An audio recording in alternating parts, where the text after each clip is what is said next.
desert, a clear and chilly November morning. We are near the city of Buckeye, Arizona, where a caravan of cars is arriving, carrying volunteers. For the next several hours, they will comb this unforgiving landscape, looking for a young man who's been missing since June of 2021. His name, Daniel Robinson. And leading the search, not law enforcement, but Daniel's father, David. Where is everybody located? For 9 painful months, Robinson and his team of volunteers, people he now calls family, This is my family. have been desperately trying to find any trace of his son. He's a very bright, intelligent geologist. Anything that Daniel wanted to do, he would do it. He's born without a right hand, but he found ways to master anything that he wanted to do. You know, he's a geologist. Of course, Arizona is the ideal place. In June 2021, Daniel had just begun a job doing field work at a desert well site. He'd always kept in close touch with his family back home in South Carolina. But around this time, Daniel suddenly stopped calling. I tried to call his phone constantly. He wasn't answering. In fact, the whole family tried calling Daniel. Nothing. His sister in Arizona checked his apartment. No one there. I was worried. I didn't want to panic because I didn't want my children to panic, so that's when I decided to call the Buckeye Police Department. The Buckeye PD is a small one with barely more than 100 officers. Nevertheless, they began investigating by first checking the area where Daniel was reportedly working. Nothing turned up. 2 days later, David Robinson, desperate for answers, felt he had to take matters into his own hands. I just grabbed everything I had, threw it in my vehicle, and just started driving. And I made it here. I came straight through, left South Carolina, came straight to Arizona. Some 45 hours later, David arrived in this daunting desert, exhausted, but in a panic. His son was out here somewhere, all alone, facing 3-digit heat, rattlesnakes, and not a soul or building in sight. So on his own, David started searching, and soon made his way to the well site where his son was last seen. This is where it all began. This is where the whole narrative started. My son drove off into the desert and vanished, maybe from here. David then met with a witness, a co-worker of his son's, who said he saw Daniel at the well the day he disappeared. He did tell me that my son seemed like he was looking out into space somewhere, looking out into the desert terrain, kind of staring off, and was acting really quiet. And then he told me my son just kind of waved off to him, got in his vehicle, and drove off. Where he went and what exactly happened next, no one seems to know. Soon after that meeting, David began recruiting volunteers to help him search the sprawling Sonoran Desert. Every Saturday for the next few weeks, they scoured this barren, treacherous landscape. They have not found Daniel. Then, in July 2021, a break, a big one. A local rancher found Daniel's Jeep rolled over in a remote ravine. When I first saw that crash site, I was really devastated. It's a place I had to go to and see for myself. The airbags had deployed. The sunroof looked as if it had been kicked open, perhaps used as an escape route. And this was odd. Outside the Jeep were what appeared to be Daniel's clothes and work boots, his wallet still in his blue jeans. Inside the vehicle was his college ID, laptop, keys, cell phone, and plenty of bottled water. To help make sense of this mystery, David hired private investigator Jeff McGrath, an expert at reconstructing accidents. He has a theory of what might have happened. There was nothing along this route that the vehicle took into that bottom ravine that matched the damage. It's telling me the vehicle was probably crashed somewhere else. Either moved here or it was continued to be driven, and this was its final stop. And whether somebody stole it in joyriding, whether Daniel was in it, but it tells me something happened somewhere else. The Jeep has since been moved to a secured location for further analysis, but plenty of evidence still remains of the crash. I don't believe it was enough to kill, no. The airbags had enough force to do some damage. They strike you in the face, and they come out with a lot of force, and it could cause a concussion. But there wasn't enough violence here in this crash to cause a lethal. That suggests Daniel survived and was perhaps disoriented and maybe wandered aimlessly into the desert. Could this be other than accidental? Could foul play be involved in Daniel's disappearance? It's something McGrath and David have not ruled out. It's something police have examined too. To this point, there is no evidence of that. None at all. Whatever happened back in June of 2021 has David Robinson now bracing for the worst. It's hard to say you're searching for your son, walking around the desert with no clothing, no shoes. So I had to mentally put it in my head that I'm doing a recovery. So I need to go find every spot I can out here to rescue my son. He may be hurt, injured, somewhere stuck, whatever. I need to find my son. Yeah, I found something up here interesting. David is hoping to get more attention, help, and resources from the Buckeye PD, which says this is still an ongoing investigation, although so far not a criminal one. Okay, so we're still working this side. He's also tried to enlist federal help. In the fall of 2021, the Buckeye PD briefed the FBI and asked for their assistance. The Bureau recently told us they're still assessing the case. So far, they have not gotten involved. So for now, David Robinson and his team of volunteers continue to search.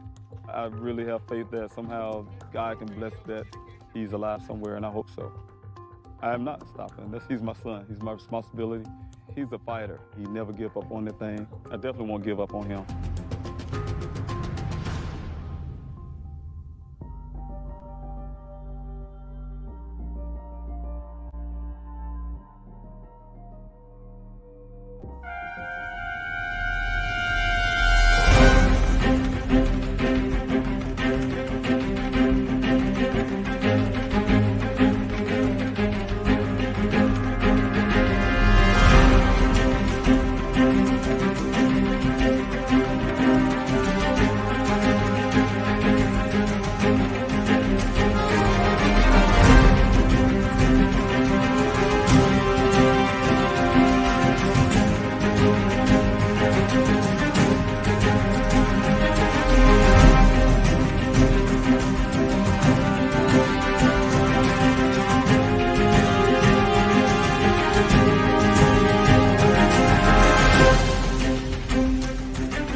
Daniel Robinson went missing 4 months ago. This is the last photo his family has of him.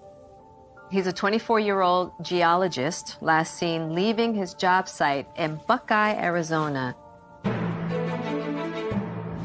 As the Gabby Petito homicide case garners national attention, another young person has been missing for nearly 3 months, and his family is desperate to find him.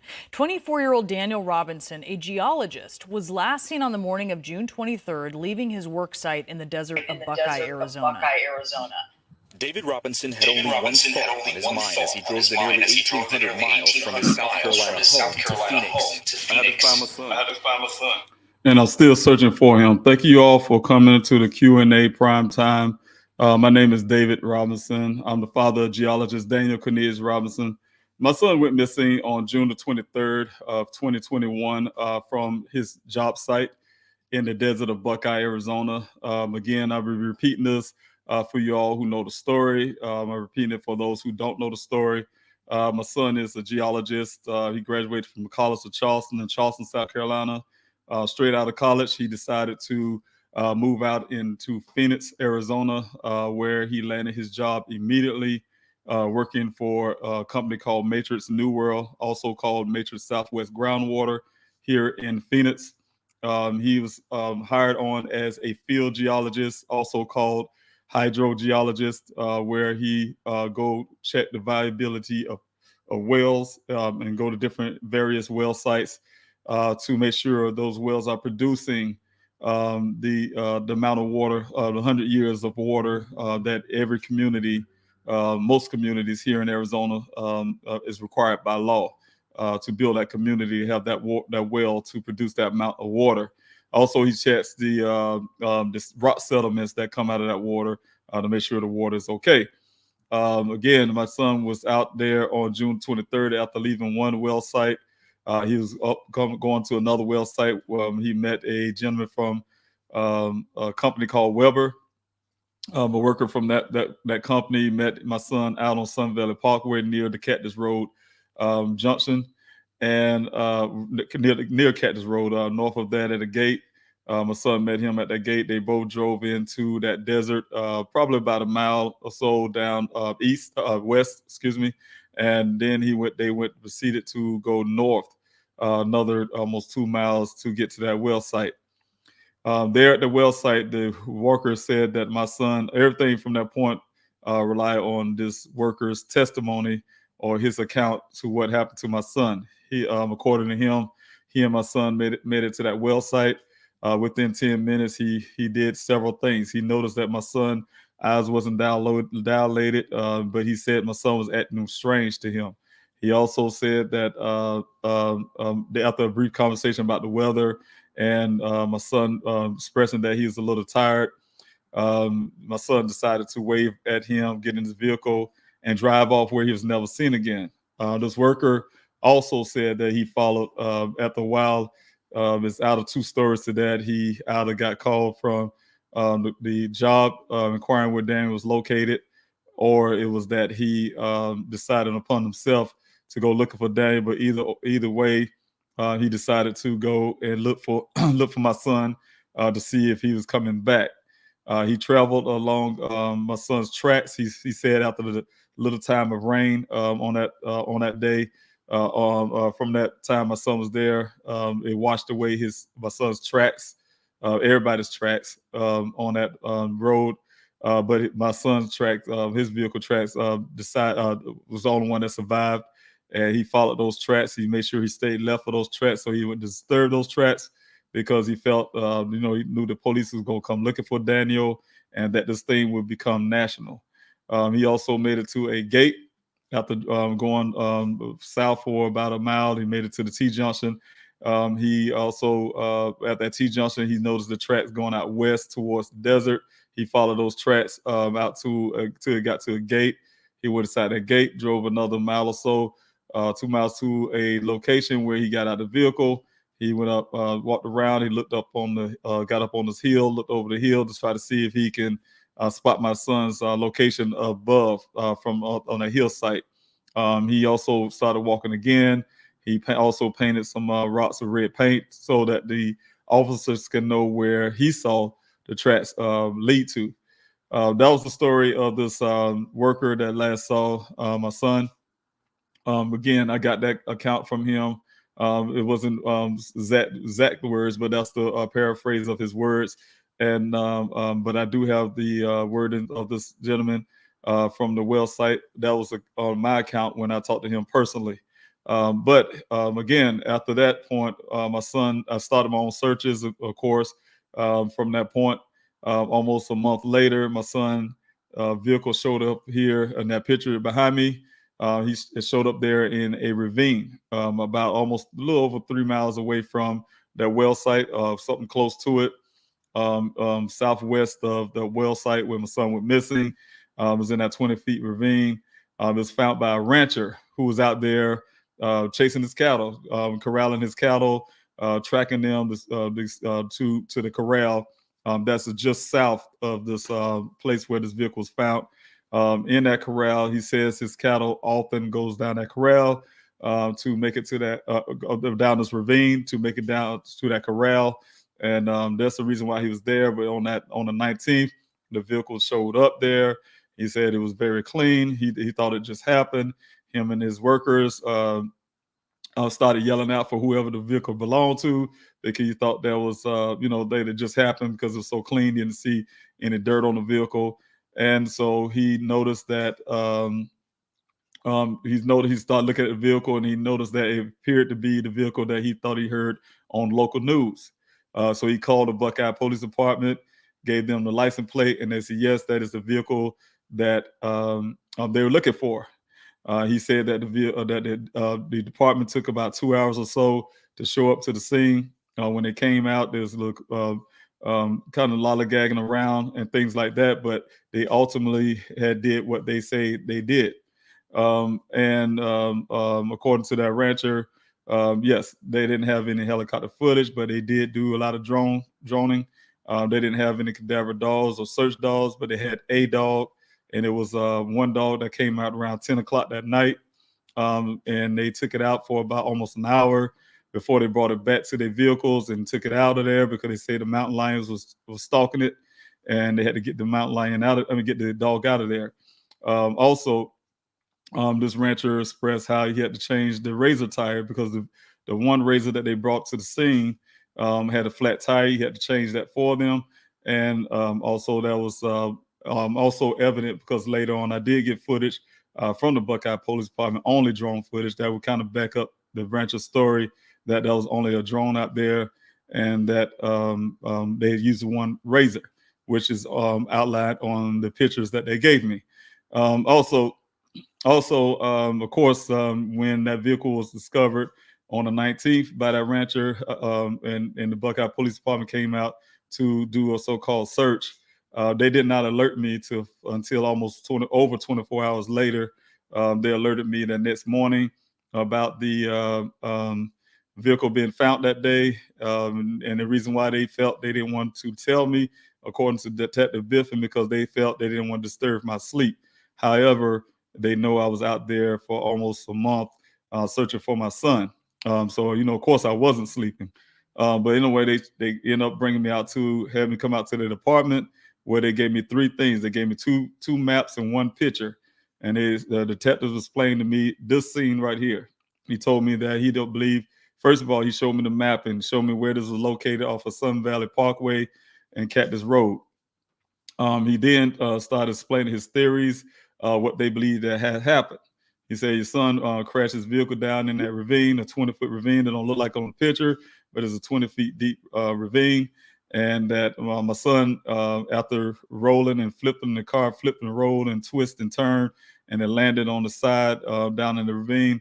My son didn't sustain any injuries. They didn't see any blood in the vehicle, but they do say they believe he had a seatbelt on because the way the seatbelt was locked, indicating that he had a seatbelt on.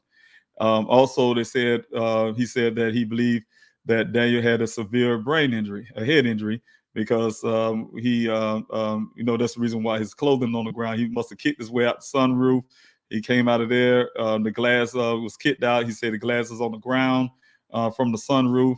He got out on the ground there. Like I said, because of the head injury, went through a detailed explain to me that head injuries causes you to shred your clothes.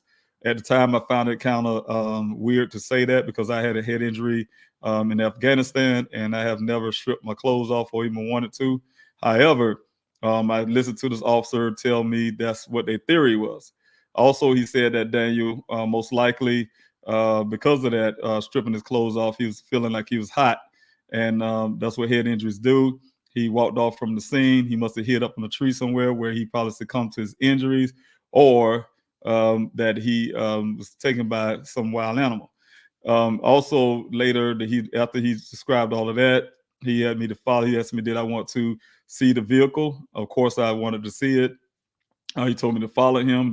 Follow him to the police compound where I parked in the front. He had me come out through the side. And as I was coming through the gate to come in to the back of that facility, he stopped me, slowed me down before he showed me the vehicle. And he discussed about how he had seen this type of case before where the family thought they was having someone missing. Turned out the lady wanted to become a nun. Some lady he was saying wanted to become a nun. He said, well, I'm not literally saying it. Maybe your son wanted to, leave you all and join a monastery and become a monk. That's when he told me that deal. And then from that point, took me to show me my son's vehicle. That was the first time I see my son's vehicle. I see my son's vehicle a second time when I finally got an investigator.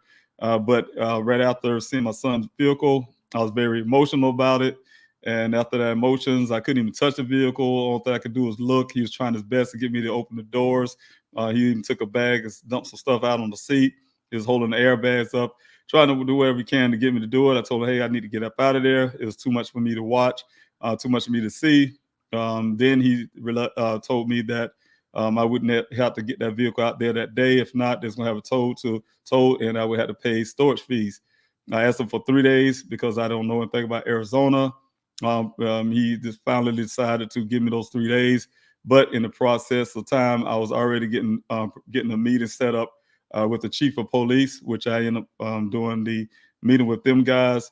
In that meeting, I was told that, of course, again, I had someone with me at the time as a witness. I also recorded this meeting. I was in a meeting with Chief Hall, Chief Sanders, and all the whole staff. And they, in that meeting, told me they did not do any forensic work. Because that's the reason why I asked the question, is because if you look at this picture comes from the Buckeye Police Department's initial day when that vehicle was found on July 19th. All the pictures they gave me, everything that shows do not have any forensic marks there.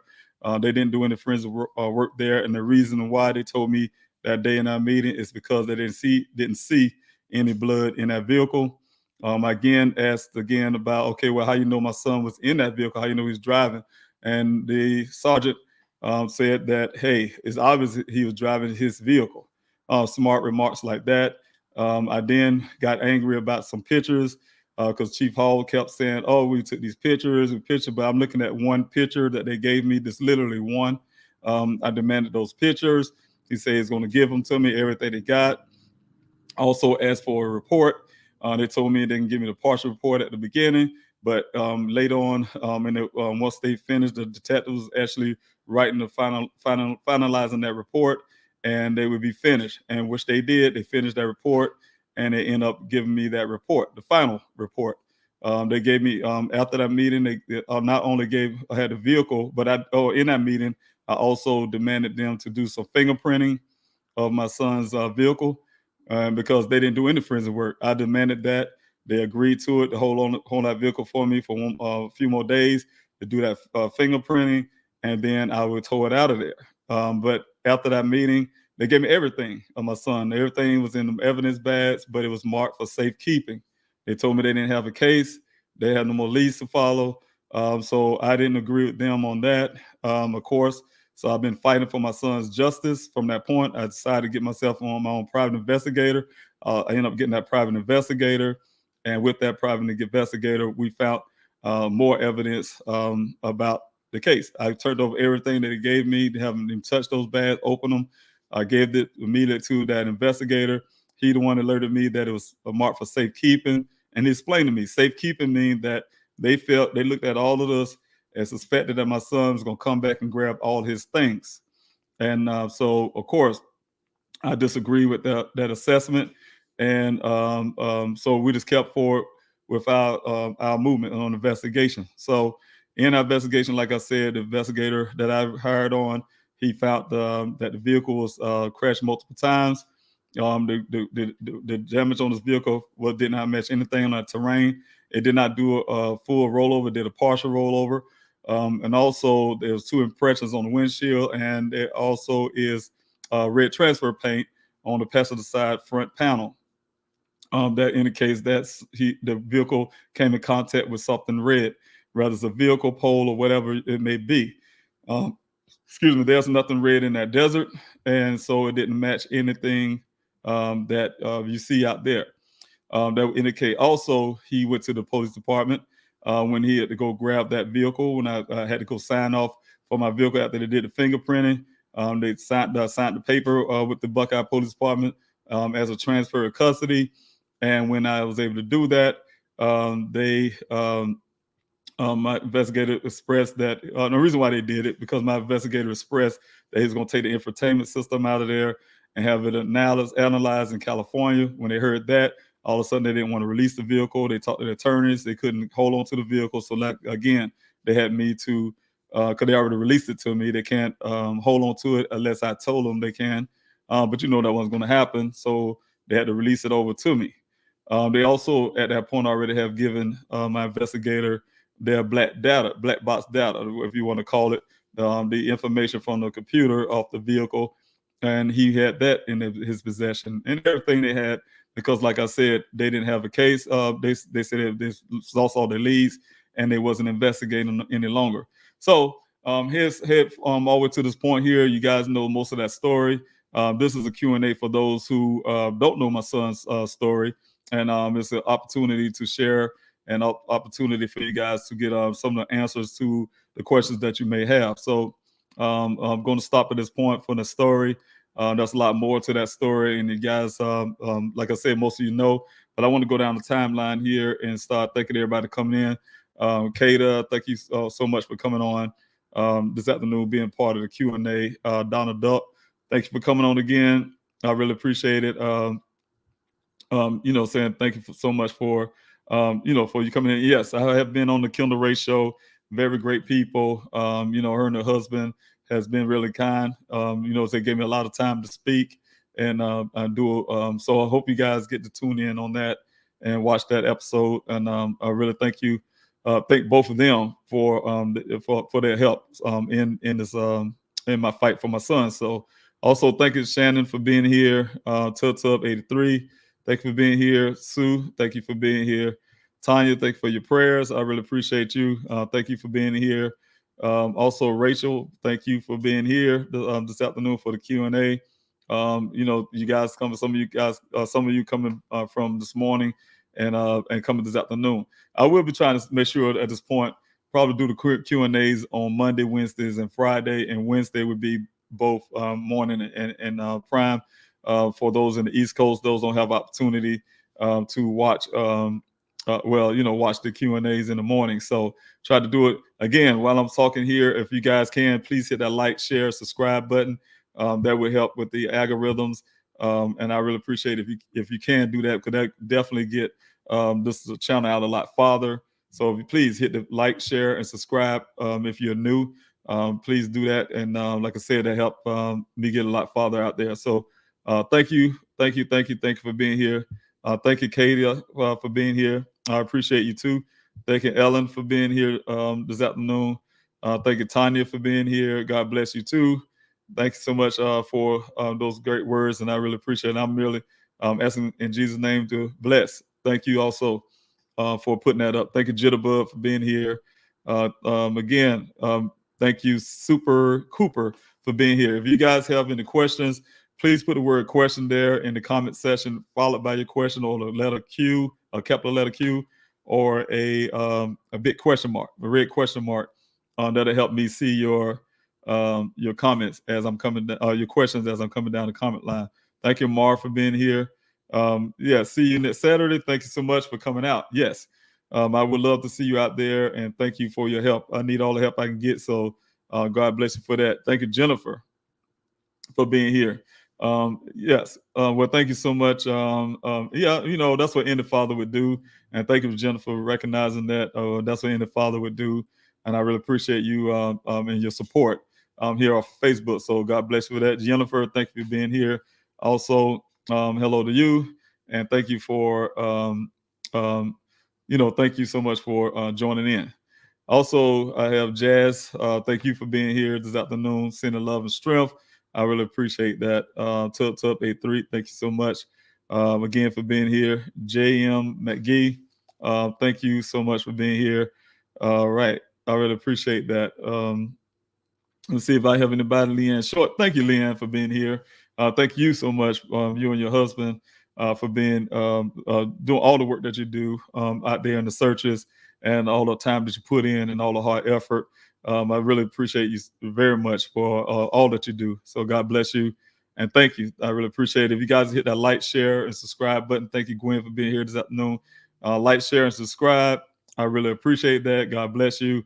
If you can, get this algorithm going and keep this channel going. So thank you, INX, for being here. And if you have any questions, please put the word question there, followed by your question.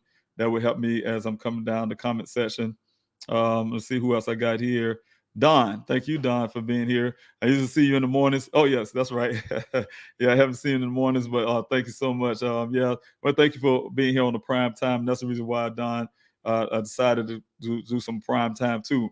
Got advice from one of my team members, and to do a prime time. So here it is for you all that you may be in the East Coast. I'm not sure, but who all's in the East Coast, or maybe it's still too early for some here out west. So the Primetime can help with a lot of people. So thank you again, Jitterbug.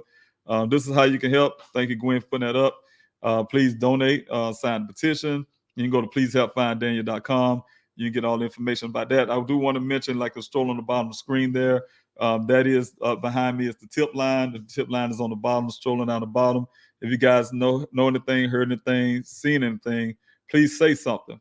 Also, if you don't want to talk to, it's a paid for tip line. They, like I said, take your call 24 hours, 7 days a week. Live operator. They would let you be anonymous or non-anonymous. But if you don't want to talk to an operator, you can text the word tip to this number, and you still will get the form up, and you still have those options to stay anonymous. Not if you just want to talk to me, if you want to give me a direct tip or something that would bring my son back home to me and my family, you can call me on the number strolling below. That's my public cell phone number. When I say public, it comes directly to me, but it's for the public's use. If you guys want to be able to talk to me, give any kind of comments or anything that you want to say, you can use that number. That number is definitely for that reason. And, it takes me a while, sometimes to get to those text messages and calls. But I promise you, I will get to them, and I will make sure that I respond. So thank you so much. If you can, I appreciate it. Again, if all else fails, you always can go to pleasehelpfinddaniel.com, and it'll tell you everything that you can do to, everything you can to help, and everything you can do in this fight for my son. I do see, I believe it's a question. Let's see here. I don't know if that's a comment from you, Donald Duck, but say I have called the Buckeye Police Department multiple times. No one will return my call. I managed to get a hold of the detective on Daniel's case, but he wouldn't talk to me, and was nervous to talk about Daniel's case.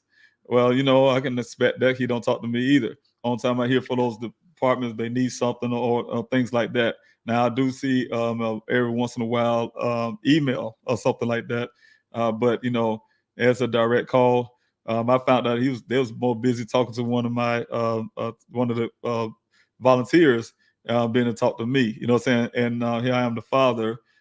So you guys, just keep it going. Keep it going. If you guys, if you want to, you can always reach out to them and express your displeasure. That's what their numbers for. They're a public entity, and you can be able to do that. You can call the Buckeye Police Department with the number down below, and say some of those things that you feel that is on your heart, on your mind. Share that with them, your displeasure, and hopefully they'll do the right thing. You can also ask for the Chief Hall. His numbers, that number's still the same on the bottom there, if you like. Also, I just want to mention, though, this Saturday I will not be having a search. The desert searches will be every 2 weeks. Of course, we're missing this week here, but the flyer distribution will remain every week at 3:15 on Saturdays. So if you guys want to come out on East McDowell Road, you'll find information on pleasehelpfinddaniel.com. You can come out and help out in the search, or come grab your flyer. So please, if you guys can do that, you can get those flyers and help me get those flyers out there. That's very important. We will be having the search again next weekend, but it'll be at 6:45. If you can't be out here to the searches, you can help in other ways. You can volunteer to the search in other ways. That's a tab there on pleasehelpfinddaniel.com. You can fill out the form and tell us your skill sets. The team will take that, and we are putting those things together. Some people wonder what we're doing. At this point, I'm thinking they're calling and things like that. We will get back to you. We're just assessing those ways that we can better put your skills into what we are trying to do right now.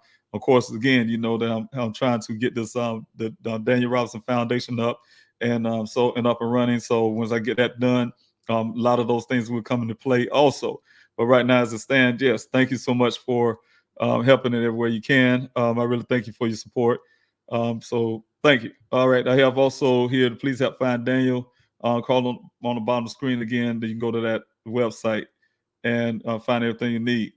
Thank you, Gwen, for putting that up and reminding me. On the 20th, we will be having the fasting and prayer again on the 20th. If you guys want to come out and join us in the fasting and prayer, I would really, truly appreciate that. We did it before. Fasting and prayer is a very good thing. Like I said, so we joining in together and joining together in this fasting and prayer and asking God for a miracle, asking him for not just a miracle, but answers. And also we're asking him to help other families who's going through similar and the same thing that me and my family is going through. Very hard situation. And, saying we're constantly looking out for those families also. I do have one question here from Kata. Thank you so much. Again, just like the way she did it, if you guys have a question, please put the word question there first, followed by your question. That definitely helped me as I'm coming down the comment section. Is the rancher property fenced? I'm wondering how the vehicle got onto the property. Yes, it is. It's fenced, and there's a gate that that you have to go through. I'm assuming it's the same gate that the worker, the only worker that was there with my son when he went missing. That's the gate that he was referring to. Going through a gate to make it out to this area where my son's vehicle was eventually found, right here behind me. You have to go through the gate to get onto that property in those areas. So there's a lot of gates around there separating different properties. Where his property actually began and end, I'm not totally 100% sure, but I know there's many gates and things like that around property. So each of them block off their properties with those type of gates and things like that. So yes, there are gates there. All right, I have a question also from D Love. Thank you, D Love, for coming in with your questions. Mr. Robinson, has other vehicles that fit this description of Daniel being confirmed exist? Well, I'm sure there's a lot of vehicles like my son's vehicle out there. I think that one is unique. It's unique in some of the aspect, the things that was on the hood of the vehicle, but as in any other ones, I haven't seen any. I've seen a lot of, believe it or not, that type of vehicle is very popular here in Arizona. You'll see a lot of Jeep Renegades riding around on the interstate from different color, even some yellow ones. So you see a different colored Jeep Renegades out there.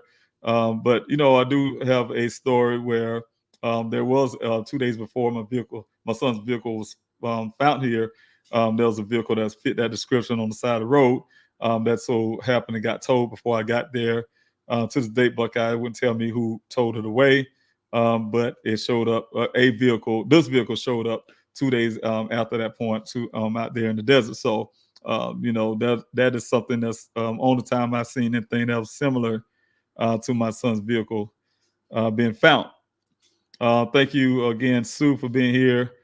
Thank you again, Rachel, for being here. If you guys have questions, please, by all means, put the word question there first. Just like Gwen have here, you put a big question mark, put the word question or a big capital letter Q. That'll help me definitely find your questions as I come down the comment section. Thank you, Monica. Thank you for your prayers.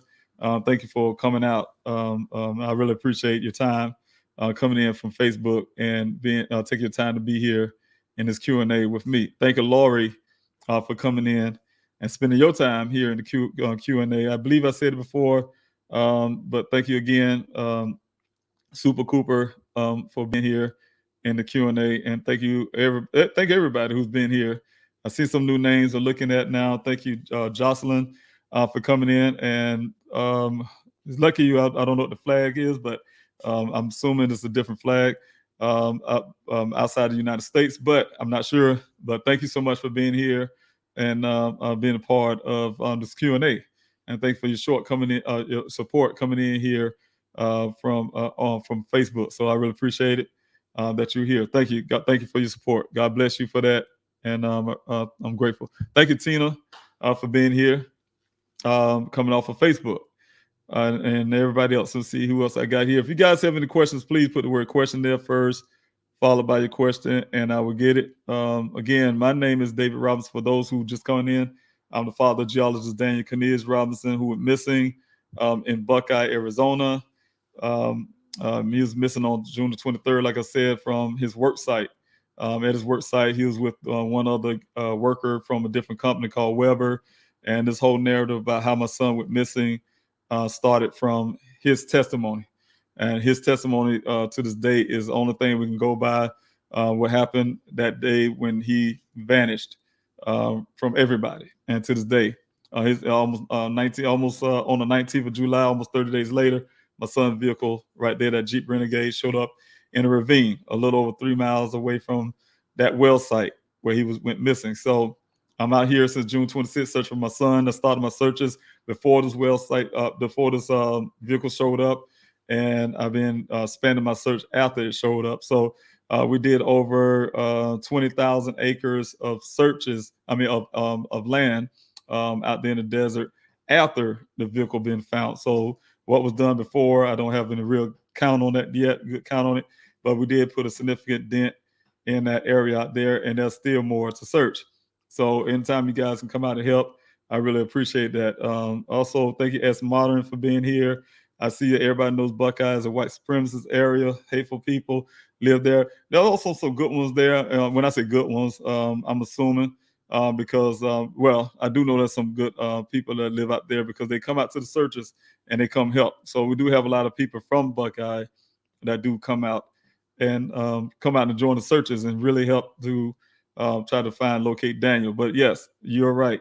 I've experienced this myself in Buckeye where a pickup truck full of those guys came past and say some little nasty comments. So it's out there. You can't judge the whole community based on some people, but it's a lot of them out there. So in that area, and that's prevalent. So what I hear.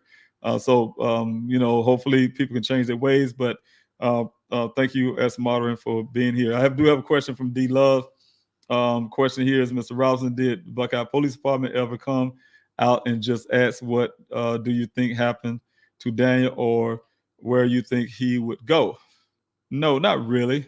They asked me, is there anything that I could think of with my daughter that would see that he had any problems or anything like that, so I did have those kind of questions. We can sit there and think of anything that seemed kind of odd and strange. So that was one of the questions they asked us in the interrogation room to find out if anything stood out. And we had to think real long and hard, but my daughter was able to come up with something about him staring off one time ago, some days before he went missing. So thank you for your question, but no, they didn't really do any more of that other than telling us the things they can't and can do. So thank you, Ambar, for being here this afternoon. Thank you, Leanne MC, for being here. Red transfer paint, the co-worker was marking which he was the last person to see Daniel. Yes, he was marking red. He's taking shade head red paint. He's marking the rocks with red paint to alert the officers where to look for my son's vehicle. Look for his tracks. I meant to say, not the vehicle, but the tracks that the vehicle was traveling in. That's what his testimony to me was. Okay, thank you, Tanya M. again for being here. Oh, thank you, Brooklyn Squad. Thank you, Brooklyn Squad in real life drama. Thank you for being here off of the YouTube. I really appreciate you taking time to come out. Thank you, Lisa, for being here. If you guys can please hit that like, share, and subscribe button to help the algorithms put out this channel a lot farther. I truly will appreciate that. That's the reason why I have a Q&A. That's the reason why I started this YouTube channel. Some of you hear the same story as is about my son. That's why it's called the Search for Daniel YouTube channel. I need to get the story out to as many people I can. Your help is very much appreciative. That's why I need you guys to do that. If you can, hit that like, share, and subscribe, and get the story out there. So thank you again for being here, Lisa. Thank you, S. Hagen, for being here. Yes, I have contact and if you guys have a question, put the word question there. And I'm glad I seen your question, S. Hagen. But yes, I have reached out to Echo Search many times. When they finally did respond to me, talked to, I believe his name was Dave Rader at the time, and he told me my son's case did not fit their profile. So they, Equifax cannot help me and my son's case. However, they did give me a referral to another nonprofit. And I got in contact with that nonprofit who had some drones that I needed so bad. I needed those drones really bad. I still need those drones out there. They have certain capabilities, some infrared technologies and all this other stuff that can help me in the searches. It's just that I could have gotten those things. However, like I said, I'm using a lot of your GoFundMe money and some of my money also. And I had to be really wise the way I was spending. So that type of drone equipment was out of the works for me at the moment. However, that nonprofit, I did invite him out, They said they wanted to be invited. They had to be invited by the Buckeye Police Department, which I sent in a letter for them to do so, and also for them to come out. But they say if the Buckeye Police Department didn't invite them, they still would probably most likely come out anyway. I did get a call that morning where they said they couldn't come out. It wasn't because of that. It was because some of the workers didn't show up, and the gentleman said he couldn't do it alone. That's the last time I heard from EchoSearch and also the other nonprofit. Thank you so much, Tina Johnson, for being here. Thank you and thank you. Okay, and thank you for watching that podcast. I wasn't sure when she was putting it out, but I thank you for watching that. I did watch it already, and it was a very good podcast. I really pleased that what her and her husband had done on their podcast. Very good people, like I said, to do a lot of great work. And I really, if you guys can, you need to go over there to the Kendall Ray channel over there and her podcast and watch her episodes there. I flew out to Colorado to be on that show, and I'm really grateful for them. Thank you again, Evan, for being here. Also on this afternoon's Q&A. Everybody, Evan Short, he will be on the Q&A on Friday morning at 6:30. Well, at 7 o'clock he'll be coming on, but 6:30 Q&A. He'll be coming on that show. So if you guys come on Friday to talk with me and Evan Short, really appreciate it. We'll be talking about the searches and the things that we're looking forward to be doing once we have the searches, not this weekend, but next weekend, the desert search. So please come out and watch that. Excuse me. Also, thank you, Barry, for all your hard work you've been doing. And thank you for being here in the Q&A. I'm really glad to see you. I want to make sure that I take care of something I said I was going to take care of the first time. But thank you for showing up in Q&A. I really appreciate, like I said, all the hard work and all the hard efforts that you have been doing from day one on coming on to help behind the scenes. And so I'm grateful for that. And I'm looking forward to working with you a lot farther. Thank you, D-Love, for being here this afternoon, coming out to the Q&As. You've been out in the morning Q&A, and also you're coming out to the night Q&A. So that's a lot of support. I know that you're sharing this Q&A, and I really appreciate you doing that. You're doing that, sharing the Q&A, and also telling everybody about my son, his situation. So thank you for being there in support. Thank you, Tina Johnson, for being here. Do you have any scheduled appearances? Yes, I do have the CrimeCon that's coming up on the 29th. So if you all want to find out more about CrimeCon, go to crimecon.com, I believe that is, and you'll find out about the event. They do it every year. It's a true crime convention. I've been invited out there to be a speaker, and we'll be doing that. I'll give me an opportunity to tell my son's story and get his story out there a lot farther. So yes, I'm doing another appearance there. So thank you. Also, Happy, thank you for being here from Australia. I really appreciate that. I had several people from Australia in the past. I really thank you for sharing your time here and coming out to join this Q&A and watching. I really appreciate it. Thanks so much. And I appreciate if you can share. If you guys can share, like, and subscribe, thank you again. Jessica, thank you for being here. And thank you for your prayers. Thank you, Tub83, for being here. Thank you. Let's see who else I got here. I think I said it before, but thank you, Tanya, for being here. And Gwen, thank you so much for putting that up. If you have a question, please use the word question, the capital letter, put question first, followed by your question, or you can use the big question mark, red question mark, or big Q, one of those type things where it's easier for me to see your question. I'm trying to make sure I don't run over your questions. So thank you, Kata. Pia, thank you so much for being here. And thank you for your prayers. Again, if you guys have questions, please put the word question there, followed by your question, and it will help me as I come down the comment section to see it. Thank you, Nicole, for your question. I have a question from Nicole. Thank you for coming in for Facebook. Do you find the rocks that other workers said he painted red? If so, was it near the crash site or in a different location? No, I have not. To this day, I have not seen any rocks that was painted red. I did see, however, when I first went to the well site, if you go to the T-junction, you'll see a couple little rocks that was kind of painted white or blue and some other color. Could have been red too, but just a little small little paint at the little T-junction. These rocks was about ankle high on the ground. But I think they was using that to say, hey, when you get to that point coming off of Sunville Parkway, they know where to turn, which dirt road to turn down. So I think that's what it was at the time. I don't see those located there anymore. But as in a location, no, I haven't seen any red paint or anything colored out there in the searches out there in the desert area. So thank you, S. Hagan, for being here. Thank you, Jennifer, again, for being here. I see 2 questions.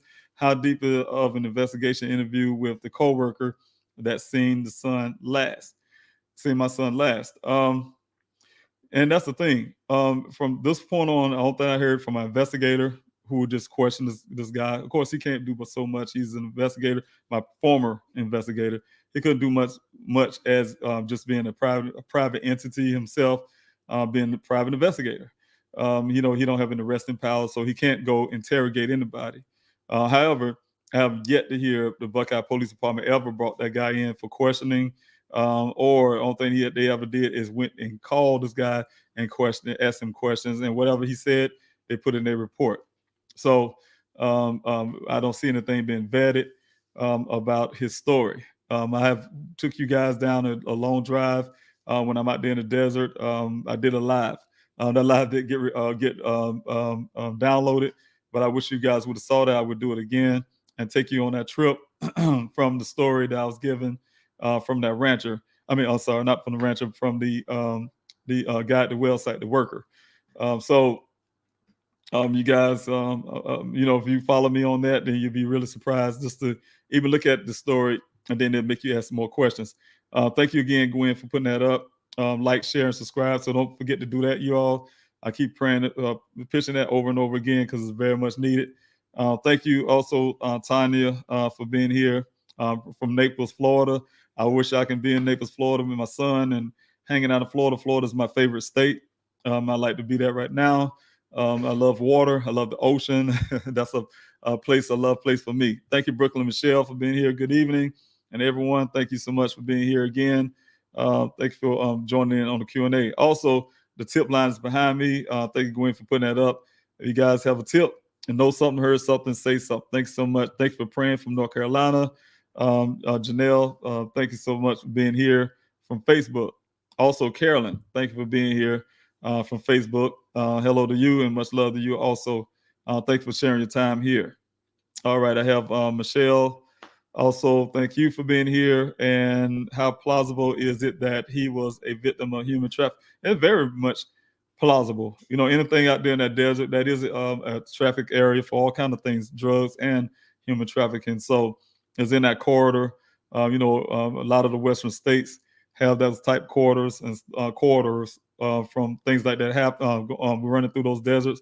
So it's plausible. But I don't see any indication of that yet. I do have one person who specializes in that. He's looking into that right now for me. So I haven't heard anything for months about that possibility. So I'm assuming right now as it stands, so those are some of the things that I'm not have to worry too much about. I worry about it, but not too much about it. Thank you, Janelle Penderson, for being here.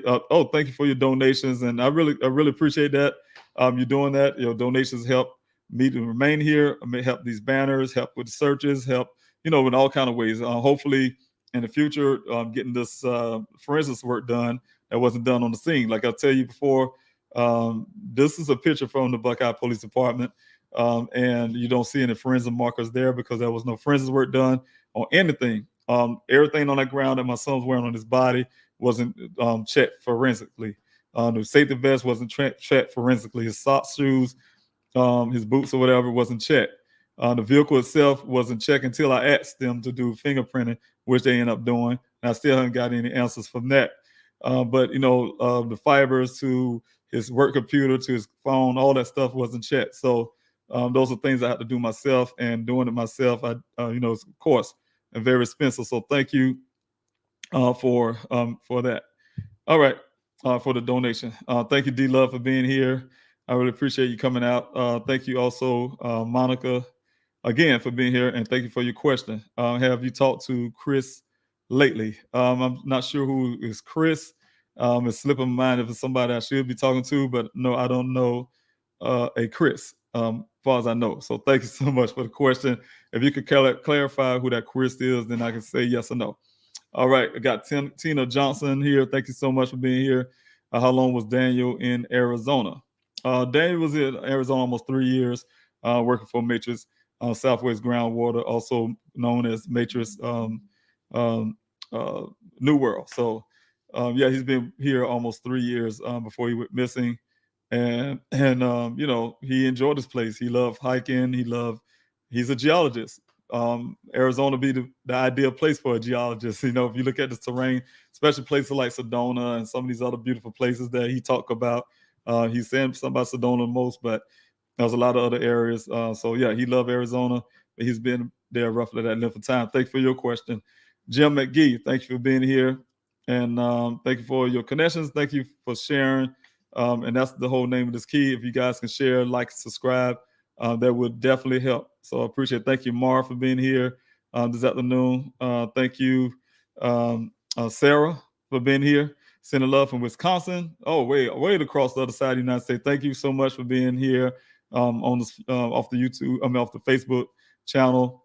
And you know, there's other ways. And like I said, you guys, if you want to help out, there's other ways that you can help. You know, saying there's you know, go to pleasehelpfinddaniel.com and look for other ways to help. There's a tab up there for everybody who live like yourself. You live in Wisconsin and you want to help in some other kind of way, you can do that. So we do have a tab for you to do that. You click on that tab and it will take you, you just fill out the form, like I said, and try to find out what your skill sets are. And, you know, I put it on the bottom of the screen there, you know, where the skill sets are, and you can help. Also, there's a PDF for you all who just want to pass out flyers. You know, if I can't get those flyers to you, I'll try to send out flyers to a lot of people. But if you can't get them, or you rather just try to help me by help me save some money. You want to just make them yourself. I have a PDF there also on the website. Please help finddaniel.com. You just go up there. And I ask you guys, if I have my flyers on me now, I can show you. You have the flyers the size of a postcard. I like to try to keep them the size of the postcard. If I find one right here, I would get one. So I'll show you what I'm talking about. But it's the size of a postcard, and that's the way. If you guys can make them that way, that helps out a whole lot. So again, just if I find one, I'll show you sometime in the show. But right now, yes, just again, you can also go to Please Help Find Daniel for all that information for that. Thank you, Brooklyn again, Brooklyn Squad, Real Life Drama, for being here. Thank you for your prayers.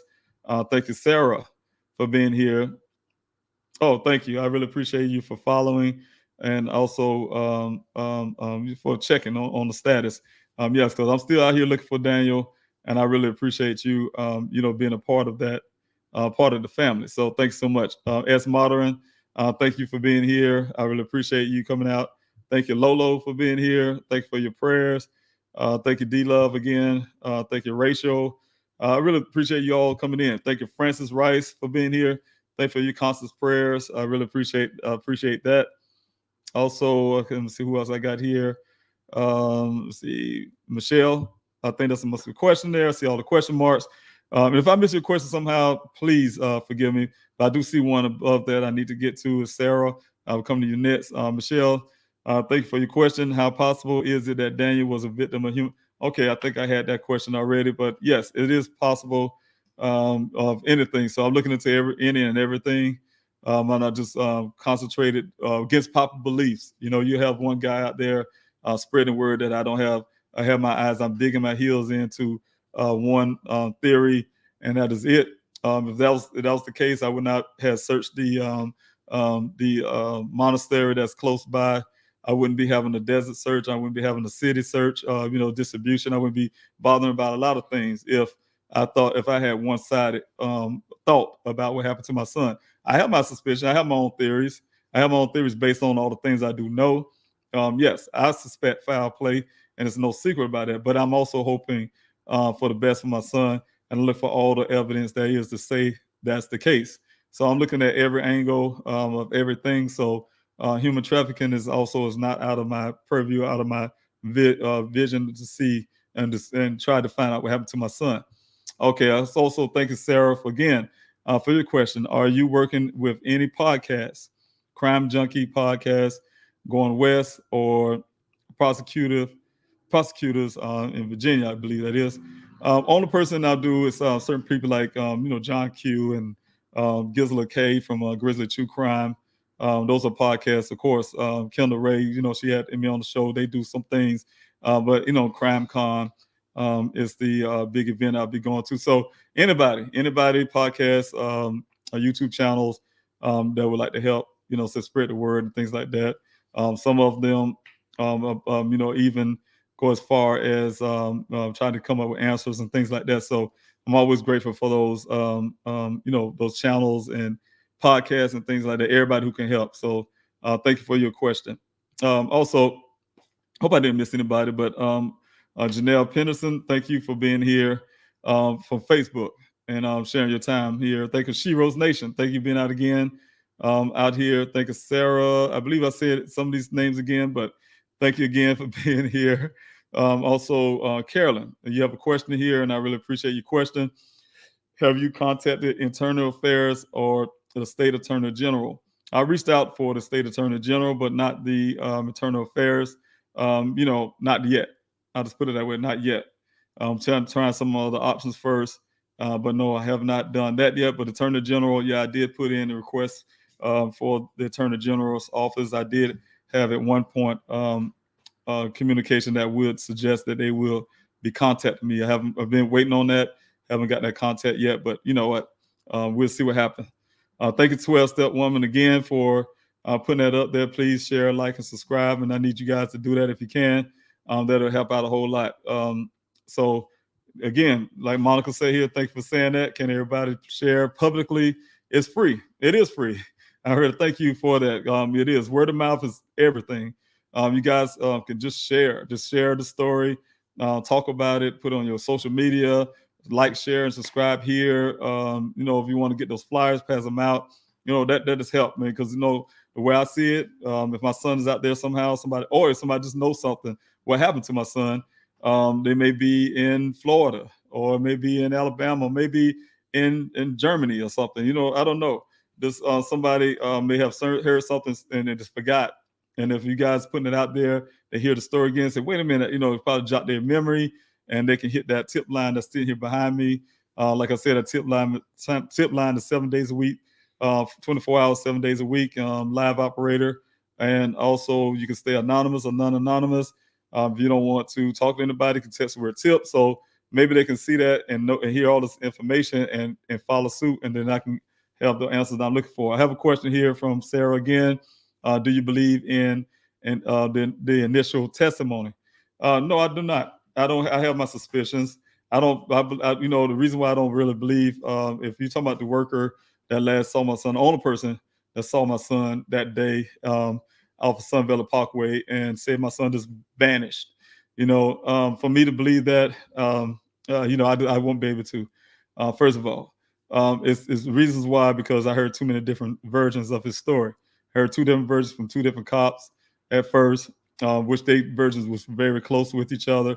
And then I heard the same exact version from the guy, the worker at the website. But as I was talking to him longer, he started changing that story. So, of course, that's what made me suspicious right there, especially with the statements about this thing becoming national and that the police is going to come looking. At that point, he would have known that my son was missing, like that. So for him to even have that suggestion like that, that was, to me, was odd. If you want to say odd and strange, they like to use that word in the report. That was odd and that was strange. And and I did give that to the detectives, what was told to me and with the witnesses. And the only thing they replied of that, that's what he said, and just left it like that. And you guys will not ever hear that in the police report. Gwen, thank you. Okay, again, Gwen, for putting that out. Like, share, and subscribe. That is love. I see you put the hearts there. That is love, because that is sharing my son's story and getting it out there. So thank you. I have a question here from Nikki Nicole. Thank you so much for your question. And thank you again for coming out on Facebook. I've seen you before. Thanks so much for being a part of the family and helping spread awareness. Have you completed strategic flyer distribution? Have you completed strategic flyer distribution to include truck stops gas stations, hospitals, and etc. Slightly outside of the 11-mile radius, since it's possible that his Jeep was driven 11 miles after the initial crash. Well, the vehicle was driven 11 miles after the initial crash, so we do know that part. However, as in the 11-mile radius, we do have some flyers out in Surprise, in Buckeye itself. Have some people who have come to search. One of the young ladies that helped out to search, she lives out there in Buckeye area. So we do get flyers out there, as in the truck stops and gas stations. I haven't specifically stopped at truck stops or gas stations to pass out flyers. There have been calls and things like that to the hospitals to find out, give information and flyers to the hospitals initially. Not with the flyers I have now. The flyers I have now is a lot better. I wish I would have had them then. These flyers are a lot bigger, but we did put them out there to most of the hospitals, especially for Tempe and Phoenix. I haven't done anything for Buckeye. I can't admit that, other than a phone call. And outside the radius of, like I said, gas stations, things like that, no. I haven't specifically put any flyers there. Now, strategically, I make sure I put them like in airports. Like I told you, every time I end up getting on a flight or a thing like that, I make sure I have to put them in the seats of the airport. And things like that. I look for creative ways to make sure we go out and pass the flyers out there in the cities. We pass them at the restaurants. We put them on restaurant tables. The ones that open restaurants, not just go inside and put them on people's table, but the ones that's outside where you passing passing by on the sidewalk, you can put some flyers out. The owners or the workers there allow us to do so. So those are the ways we get the fly. Just be very creative, of course, on cars and things like that. So so those are good ideas. The gas stations on those areas and things like that. It's been a while now, but yeah, somebody could have heard something, seen something, say something, and that's the most important part, word of mouth. Again, thank you, Lisa, for being here this evening on Facebook. And with your question, question is racial divide prominent in that part of Arizona? Yes, it's very much so. Cannot believe that local police are still not involved. They say they're involved, their mouth, but like I said, actions speak louder than words. I would like to see them just go ahead and move to the side now at this point and bring in the FBI. Alabama has a few missing person cases recently, and involvement by the police statewide was instrumental in finding the bodies. Not the outcome we wanted, but still some closure. I do thank all the volunteers that is helping with the search. Yes, it takes everybody. It takes a village to do that. The community to come together. I did reach out when I first started looking for my son, and we did have the community to come out. That was a plus. That was a plus every time. Just having people out there coming out. So they help a lot. But as in what happened in Alabama, I'm sorry for that family. Things that happened there. That's very disappointing. I know the pain it must feel. For to have a loss out there. So. I know it's rough. It's rough every time. My situation and a lot of other family situations, we don't have a body. In the searches I have been performing out there, we have brought some closures to some families.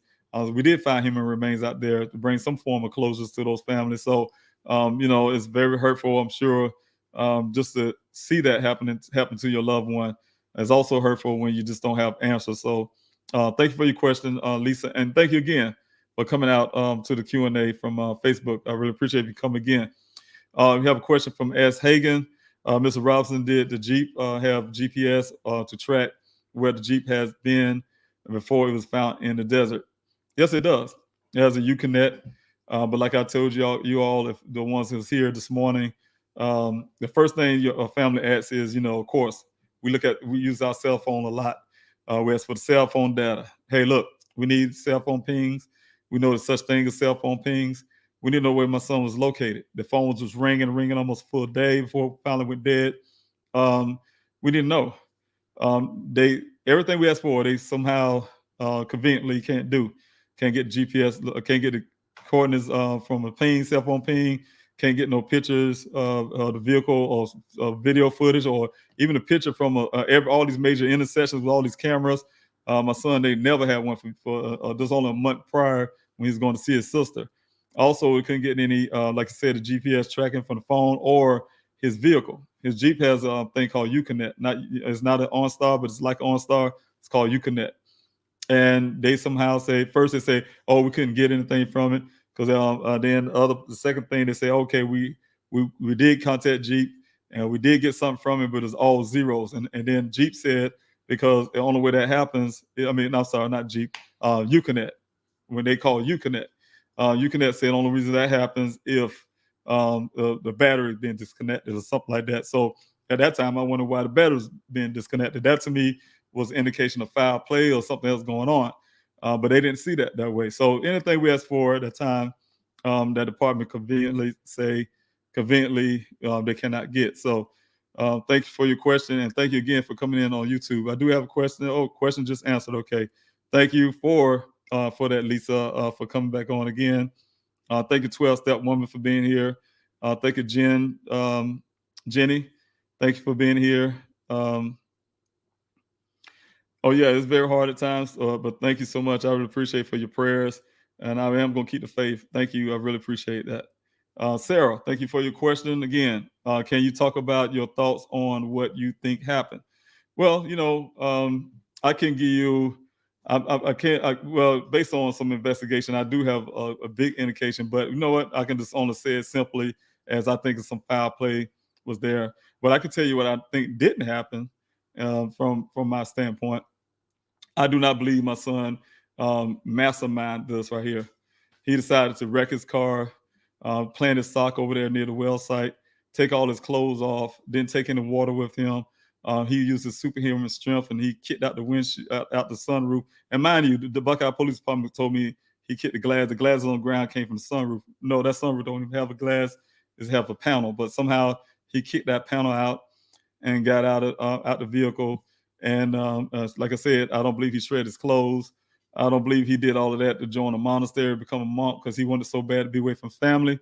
I don't believe he came to us, that he somehow was so tired and he was acting really strange, so like he didn't want to be there and he decided to just leave. I don't believe he would, if he wanted to do that, I wouldn't believe that he would have came to that well site in the first place. Matter of fact, he went to two. I wouldn't believe that he actually even come to the first one if Daniel didn't want to go. That's just the way Daniel is, and I wouldn't see him wasting his time like that. I wouldn't see my son, like I said, not taking his cell phone with him, because at the time he's 24 years old. I like my phone. I turn back all the way around just come pick my phone up if I left the house without my phone. So I couldn't see that happening. So a lot of things I tell you from what I'm saying, I don't think what happened. That's the kind of things that's the way I can answer that question. Is a lot of the things I know that my son wouldn't do. He loved his family. He loved his mother. He loved his grandparents. He loved his friends. He loved his siblings. So that type of things are the things I do know. A lot of things, answers to a lot of questions I have. And like I said, what I believe happened is foul play, and I'm going to leave it that way. But I can't go into details because of obvious. I'm doing some investigation. So. Also, thank you, Carolyn Ayers, for coming in for your question from Facebook. Have you contacted the Internal Affairs of the State Attorney General? I think sometimes I must roll down the same question. I'm not sure. Sometimes this comment section can't do that. Or if you guys ask twice, that question, yes, I did contact the Attorney General office and try to wait on that, but not Internal Affairs. And I still be working on that. So you guys can hit that like, share, subscribe button for me, especially if this is your first time coming on my Q&As. Typically my Q&As are in the mornings at 6:30 on the here in the West Coast. So that'd be 9:30 on the East Coast in the mornings. But my team asked me to do one on the prime time, and I'm able to do that. But I also it wears me out because I have a lot of things I do in the daytime. I thought I can squeeze when I decided to do this channel to bring more awareness, because I don't get that time from the news channels. News channels drop the story.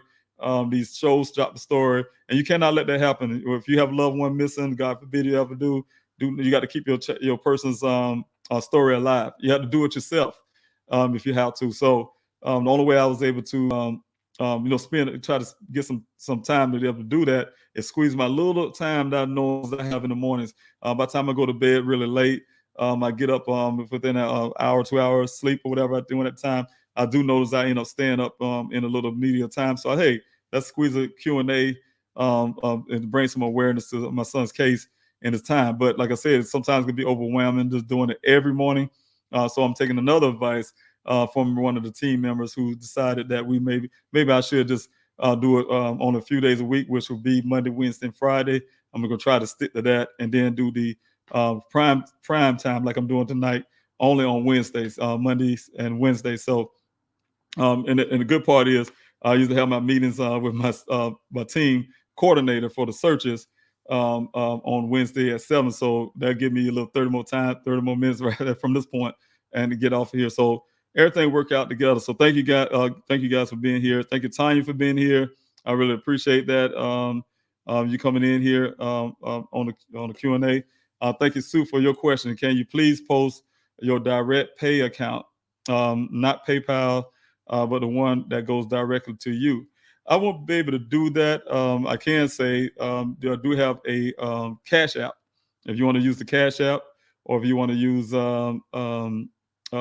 please help find Daniel.com, the GoFundMe. That's the only two, the Cash App and the GoFundMe. So I do not have any other options for you to send direct pay, and I don't use PayPal. So you can look at that. I think if I can get one of the moderators to put that Cash App, you might be wanting to do that, because I do have a lot of people who just want to give me give a donation outside of the GoFundMe, because the GoFundMe do take fees out, and people rather for all of it to come into to this call. So I really appreciate your efforts. All right, I have a question here from Ambar Reynolds. Thank you again for being here off of the YouTube. Any ATV off-roading business helping? Phoenix ATV Reynolds, that's here in Phoenix. He helped out a whole lot when I first started renting out these ATVs from him. Of course, it was very expensive, but then he kind of gave me some discounts over time, so that helped out a whole lot. So yes, I don't have any direct business like a big company type deal doing that, no. But thanks so much for that question. Shauna, thank you so much for being here. Thank you for being part of the A-Team. And you're the one I was talking about, some of the team members who gave me suggestions, do some things. So thank you for your hard work that you're doing for me and my family, and I really appreciate it. The question is, with everything you and your family are enduring with the lack of assistance on Daniel's case, what are some of the goals in creating the foundation? Well, my goals is to help, first of all, to make sure that I have the revenue and things like that. Like I need to get this forensic work done on my son's vehicle, and all the forensic work done there. I need to continue to search for my son. So what better way also to get a foundation to be able to do that, but to assist other people's family is one of the other things. I have learned a lot since I've been doing this as a person, as a novice, a person who don't know anything about missing people. You don't choose to be a father or mother or anybody of a missing person. Those kind of things choose you. And sometimes, like myself, I told a story all the time.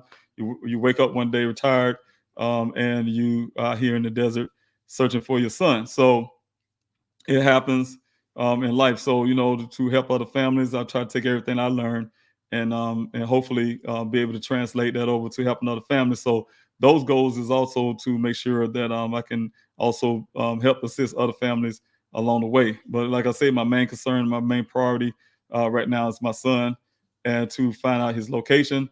And some other ways of doing that is to create this foundation. But I do need you all to help. If you guys want to help with the foundation and things like that, just keep supporting. You keep supporting, be around. When the foundation get up, I need all the help I can from you all. So keep on following. So thank you again. Thank you, Shauna, for that question. And thank you also, 12-Step Woman, for being here and mentioning the Crime Con. Yes. Crime Con will be coming out on the 29th of this month, April 29th, and to May 1st. And if you guys want to look into that, definitely look into that also. Thank you, Sarah, for your question again, for coming in with a question. Does that mean that you believe Daniel's disappearance is truly a true crime, or not an accident? Yes, I believe it's a crime. Yes, I do. Simple as that. And that's the problem of trying to get this department to look at it the same way. So, one of the first suspicions, just looking at the scene right here, if you use your common sense about a lot of things, any person can use common sense. And, God did give us that. One thing God gave everybody is a little bit of common sense.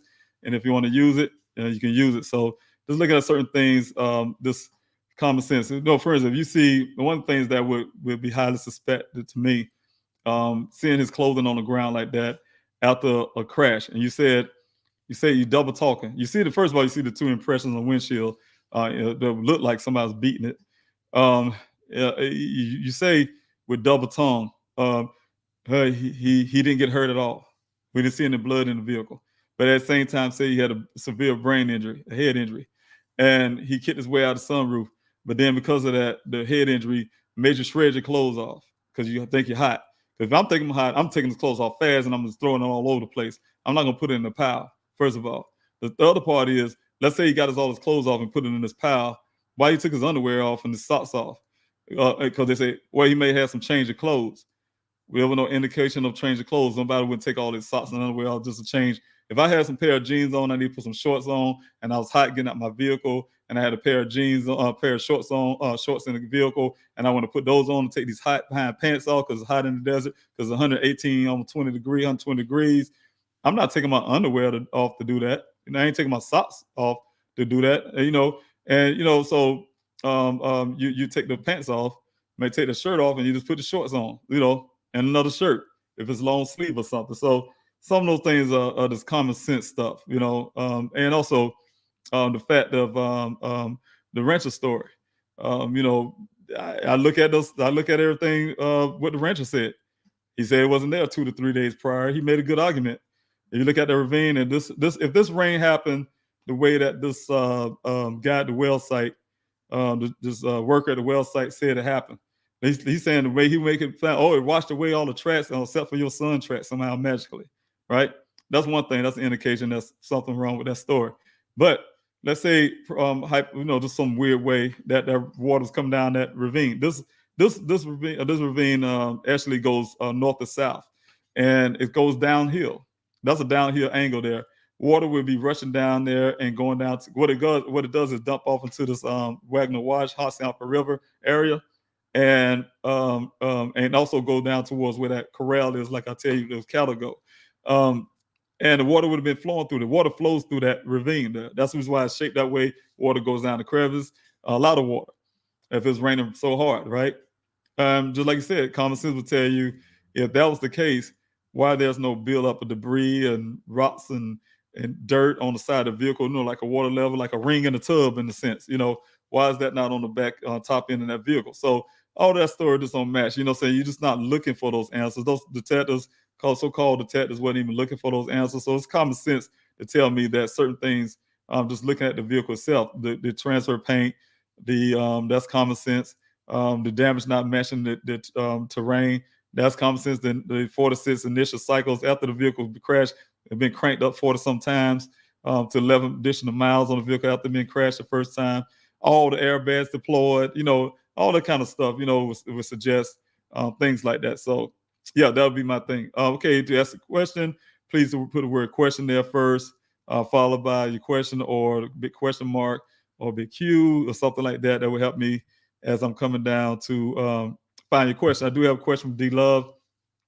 Thank you, D Love, for coming in from YouTube. Mr. Robinson, you may have already answered. I missed, and may have missed it, I guess.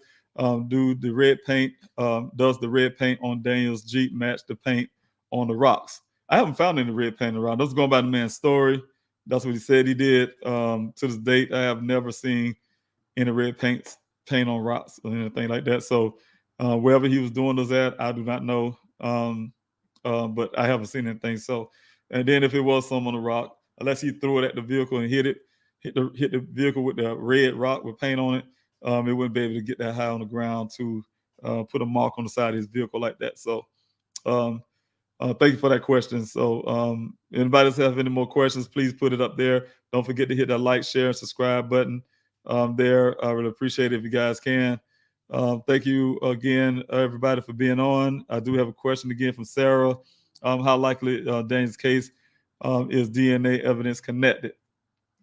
It's everything, saying whenever you got anything DNA with this case, yeah, it's gonna have to be connected, and that's why it's important for me to get this forensics work done, and also to get the answers from what they found on the fingerprinting that I requested. So if you guys see that on the police report, don't think the Buckeye Police Department did it because they were doing such a good work. No, they did it because I requested that. So they're not going to put it, of course, they're not going to put on it, hey, the father requested us to do the fingerprinting on this vehicle. They're not going to say that, of course, because it make them look bad. But that's the facts of what happened. I requested it. Other than that, they just gave me everything, and would have been, they thought I was going to go back to South Carolina and go my merry way. But I wasn't having that. So thank you, Leah, excuse me, for being here. I really appreciate it. Thank you for watching that. Oh, yeah, good. Thanks for watching that. I really appreciate watching that. They, like I said, that's a very, very great people there, and they did a very good job on, sharing my son's story. They asked all the right questions. They gave me plenty of time there, so treated me very well. So I'm really grateful for their time flying me out there to Colorado to be able to spread my son's story. So thank you for being here off of YouTube and sharing your time here on this Q&A. Thank you, Sue M, for being here. Also, thank you, Gwen, for putting that up again. About the questions, if you guys have a question, do like Rachel did here. Put the word question there, big Q or big question mark, followed by your question, then I can get to it. Thank you, Rachel, for being here. Is the walkthrough of the co-worker's story still up? I feel that would even show people just how ridiculous it really is. And I think you must have saw that that live I did. And some reason when I went back to make sure it was up there when I did the walkthrough, it didn't show. So if you still can see it there somehow, I'll be so happy to hear that, because I've been trying to locate it. And I'm thinking that YouTube didn't save it somehow, because I did do it through my phone. And I was out there in the desert, and I'm trying to get back to Phoenix at the time to get back for that for the city distribution. And I think somehow I was supposed to do something and it didn't save. So I will be doing another one when I get out there in the desert again. Of course, I don't announce when I go in the desert. It may just have to wait till I do my searches and until I do that.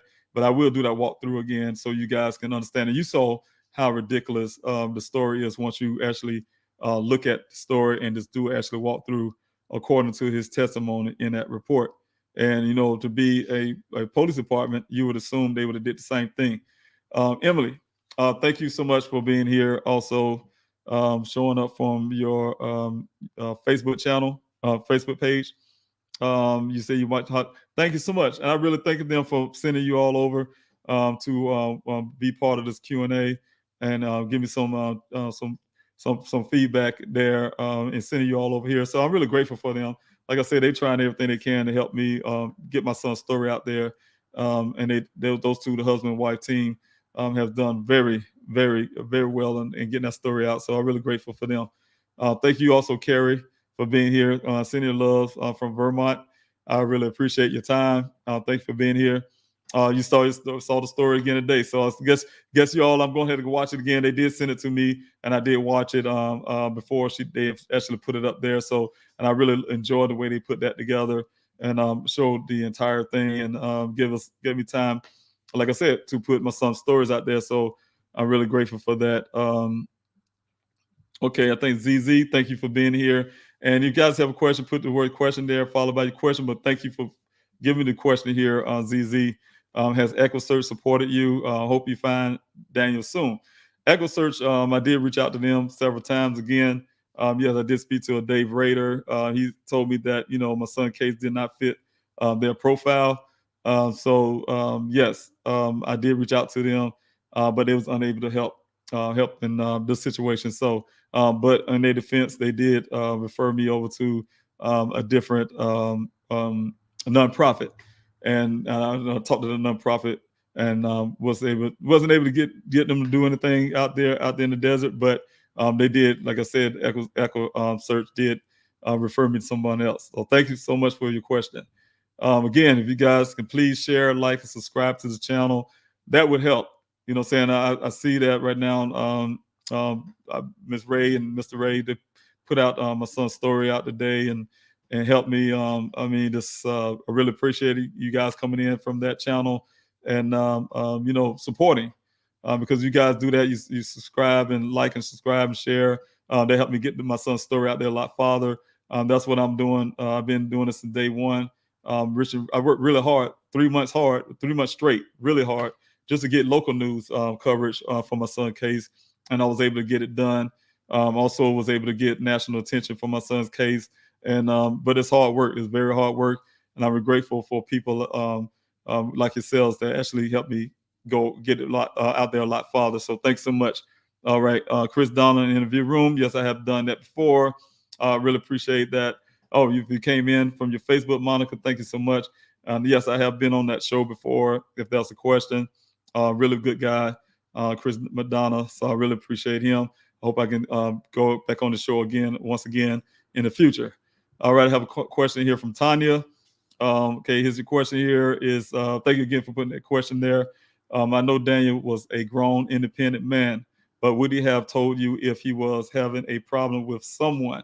At least I hope so. I know he would tell one of us. He'll tell his siblings, or he'll tell his mother. He'll tell one of us, and ultimately by telling them, eventually I would have known something, especially with something like that. And one thing I didn't know is my son was doing Instacart until he told me. So when he was talking about the last conversation I had a few days with him before he went missing, and one of the reasons why he probably wouldn't told me that, because the first thing I would have asked as a father, why are you doing Instacart? And one of the things I found out later, after hindsight now, he did the Instacart because of his job situation where, he spent so much money just to go on the work sites out there, and they do expensive reports. And that company took too long to reimburse him his money. He didn't want his bills to get behind, so he used Instacart to make sure that didn't happen. So being very responsible young man. So thanks for your question. I have one here from Tia and Wildflowers. Thank you so much for being here this evening. The question is, did Daniel ever tell the family or friends about any suspicious activity since he moved to Arizona? No, I didn't have anything. Matter of fact, like I said, Daniel's goal in life one of his goals, not in life, but his biggest goal when it comes to me was to try to get me to live here in Arizona. He just loved Arizona. He always thinking highly of it. And I haven't heard anything that would suggest that he had anything, any problems, suspicious and things like that in the problem just being here in Arizona. But he actually really, really, really loved Arizona. So, so that's just Daniel. Thank you, Carol, for being here, and thank you for passing out those flyers. And Prescott, again, you guys, if you can, come get these flyers. I'll be passing the flyers, giving the flyers out. You can meet me on East McDowell here in Phoenix to grab your flyers and take them out to Prescott. Take them out to Goodyear and some of these other places, and get those flyers out there. I'm trying to make sure I stay reaching every city in Arizona and outside of Arizona, trying to reach every area that I can. So every time you guys do that, and that'll help me out a whole lot to get this word out everywhere that I can. So also, don't forget about the tip line behind me. Excuse me. Don't forget about the tip line behind me. It's very important. If you guys heard something, to say something. You seen something, say something. You know something, say something. That's what the anonymous tip line is for. Some people say, "Hey, I don't want to snitch." I advocate snitching. I advocate telling, and that's what people came up with. Anonymous tip line. You can stay anonymous. Nobody would know, and it's okay. You can clear your conscience and everything else. So that's what tip line is for. If you guys please utilize that tip line if you know something, because my son's life is at stake. Again, the tip line is on the bottom of the screen scrolling. If you don't want to talk to anybody, you can just hit the word tip, text the word tip to that tip line, and you can still stay anonymous. So thank you, Gwen, for putting that up and reminding me. Monica, again, have a question here. Do you think the worker he was with was racist? I don't know enough about the man to say he's racist or not. I don't hope not. I didn't see any indications that he was. When I talked to him, I didn't see any racist attitude or anything like that. So no, I don't think that he was racist at all. I don't know him enough to even make a suggestion if he was or not. So I only met him for a little brief time to ask him questions about my son. He gave me his answers, and I just went with that. He asked him also about the search that Buckeye said they did, and so that's all the type questions I asked him. But as in his attitude, his personality of being racist, I didn't see any indications of that.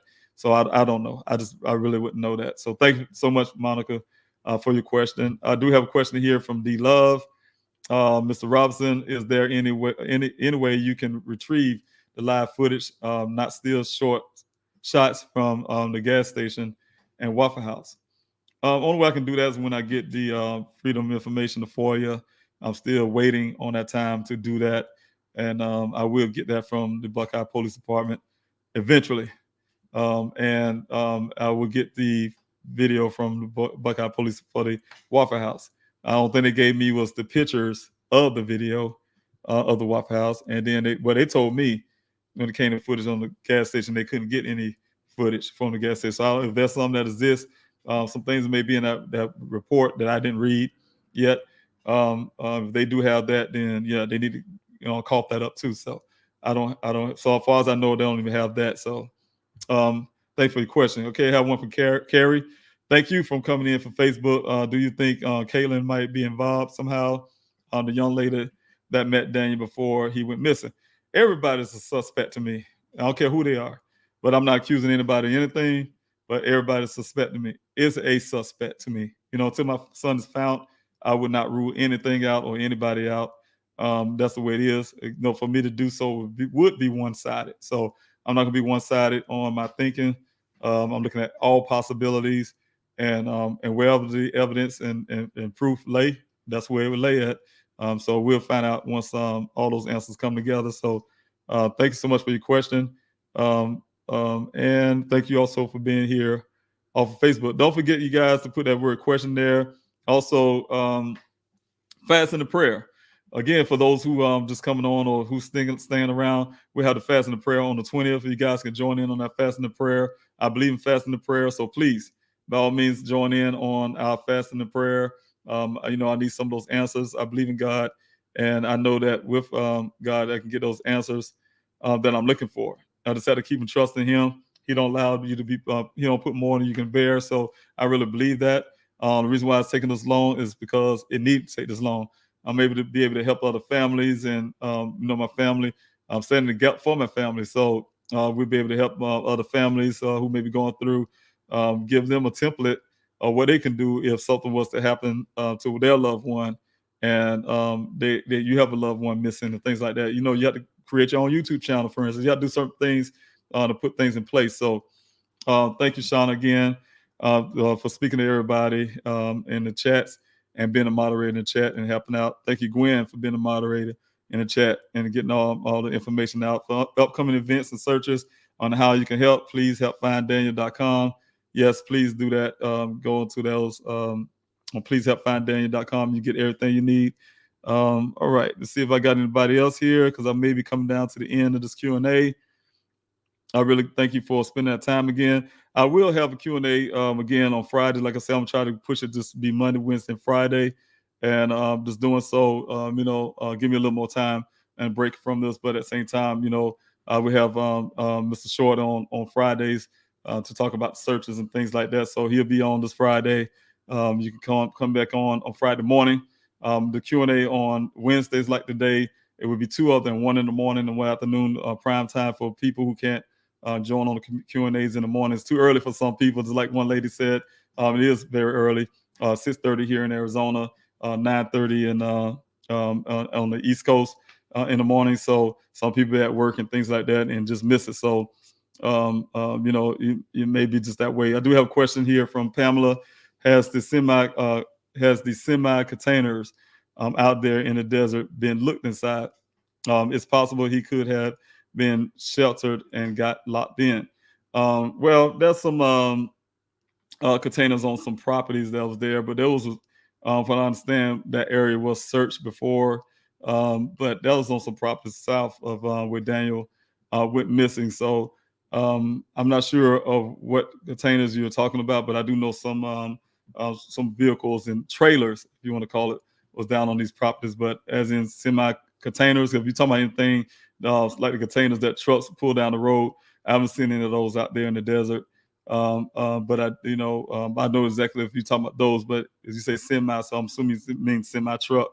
But I haven't seen those type. But I have seen trailers, containers, trailers on properties that have been looked at. So I'm not sure if you talk, those are the same things. So again, the Cash App, for those who want to do the Cash App donation because they don't want no fees, that's the Cash App there.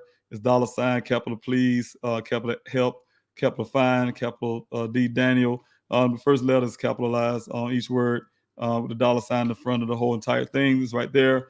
For those who don't wanted to donate without the fees that comes off of GoFundMe. But I do encourage you all to donate to the GoFundMe if you can. All right. Try to see if there's any more questions. If not, I'm getting ready to jump off this Q&A.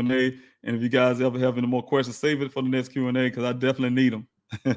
I need those questions. Mr. Robinson, was there any water damage in the vehicle? They did. It puzzled me. The Buckeye Police Department told me that there's some water in the hard hat sitting there. My son he have a hard hat for his job, and the hard hat been somehow with all that violence was turned upside down, and it was filled. And when I say filled, it was filled with water, right? Really filled up. It's indicating it must have rained that hard that it produced collected a lot of water. But at the same time, you look at everywhere else in the vehicle where there's some little things that kind of can be in the shape of a spoon, for instance, that kind of shape didn't collect in the water. So I don't know what that means. But that was some water, but I don't know about water damage. But the only place that was water located was in this hat, this hard hat. That was it. Nothing else. So thank you for the question. Thank you, Stephanie, for being here. And thank you for your love, and your prayers, and your support. I really appreciate you. And thank you for coming in off of YouTube. Thank you, 12-Step Woman, for being here again. Thank you, Carolyn, for being here.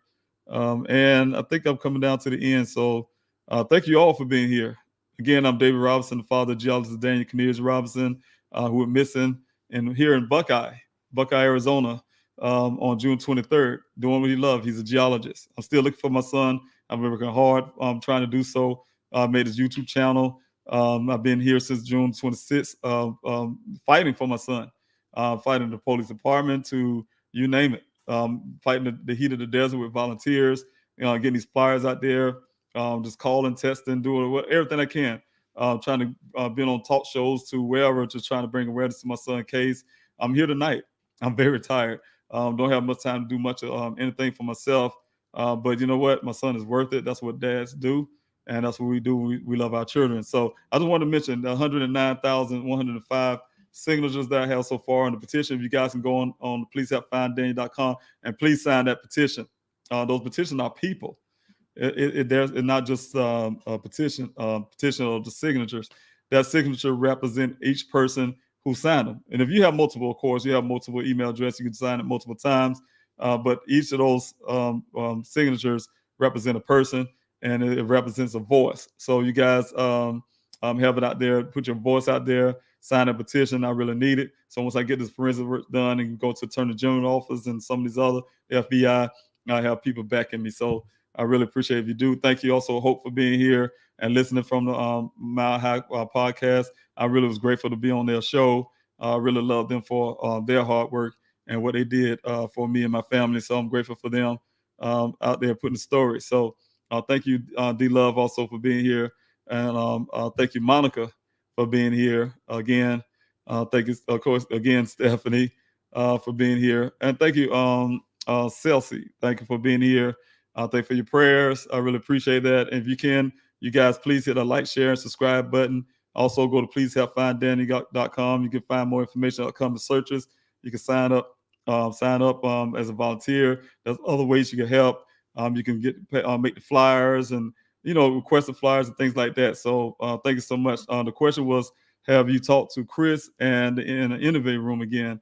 I know he knew you have been on his channel. No, I haven't talked to him again in a long while. It's been several months now since I talked to him. But like I said, I enjoyed the time I did come on the show. I was very grateful for that opportunity. And again, I wouldn't mind if you ask me again. I would love to be on that show again. So thank you for that question. All right. If you guys had a question, please put the word question there first. But I think I do see something similar to a question from Cece. I hope I said your name correct. If his job did this like setup or cover up? I saw a lot of question marks. So seems so weird how his clothes was just left or maybe drug cartel. That's a lot of answers. A lot of answers. What you put there is a lot of answers. A lot of questions I meant to say that deserve a lot of answers. So I'm looking for the same thing you're saying there. I'm looking for those answers. Also, I asked the same questions.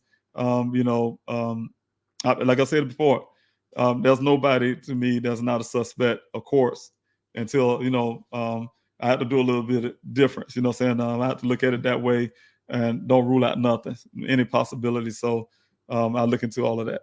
Thank you, Monica, for your question. Didn't Daniel have money in his bank when he went missing? I cannot put that out. That's a little too personal for him. But thank you so much for that question. And I really appreciate that. That's part of the investigation. So that's one of the things I probably wouldn't be able to answer.